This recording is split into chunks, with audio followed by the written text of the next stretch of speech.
Hai semuanya, jangan memperlakukan atribut-atribut kekristenan seperti kalung salib dan yang lain-lainnya sebagai sebuah jimat untuk mendapatkan keberuntungan atau keberhasilan. Itu bukan jimat.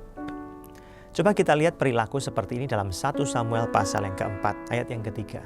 Ketika tentara itu kembali ke perkemahan, berkatalah para tua-tua Israel, "Mengapa Tuhan membuat kita terpukul kalah oleh orang Filistin pada hari ini? Marilah kita mengambil dari Silo tabut perjanjian Tuhan supaya ia datang ke tengah-tengah kita dan melepaskan kita dari tangan musuh kita."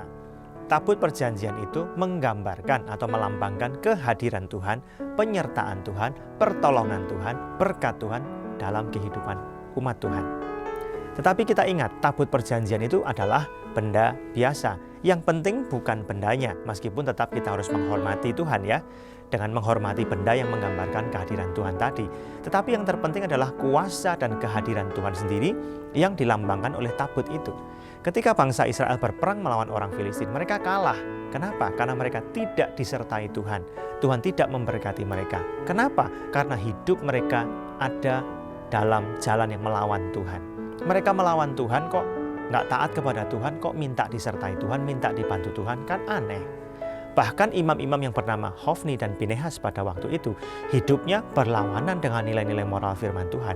Bayangkan mereka ini imam loh, tapi mereka berbuat tidak sopan kepada gadis-gadis yang melayani Tuhan di depan pintu kemah pertemuan. Mereka korupsi dan yang lain sebagainya. Kalau mereka berbuat dosa melawan Tuhan, mana mungkin mereka diberkati oleh Tuhan.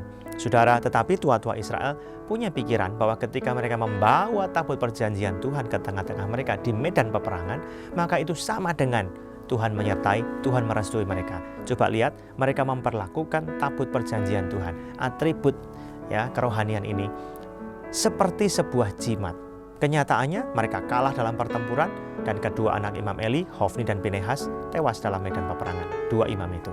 Kenapa? Mereka membawa tabut perjanjian Tuhan tapi nggak ada penyertaan Tuhan. Anda pernah lihat film horor? Dracula takut lihat salib, takut lihat Alkitab. Itu kan film. Jangan perlakukan atribut-atribut kekristenan seperti sebuah jimat. Bagaimana kita mendapatkan kemenangan di dalam kehidupan kita, keberhasilan dalam hidup kita, kalau kita berjalan di dalam jalan-jalan Tuhan? Cara kita mengambil keputusan setiap hari, cara kita mengatur pekerjaan kita, cara kita mengatur hidup kita, kalau itu kita pelajari firman Tuhan dengan sungguh-sungguh dan kita melakukannya, kita akan diberkati. Ada banyak orang yang mencibir firman Tuhan. Kalau aku taat firman Tuhan, mana mungkin saya bisa berhasil? Lihat dulu, sudahkah dia belajar keseluruhan firman Tuhan?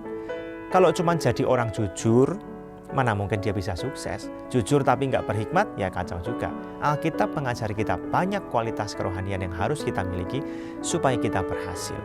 Rajin, disiplin, bekerja dengan hati-hati, dengan cerdik, mengatur sistem dengan baik. Bukankah semuanya itu yang Alkitab ajarkan?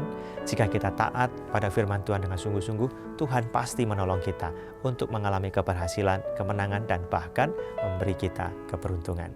Dengan demikian, ayo kita tidak memperlakukan atribut-atribut kerohanian sebagai jimat.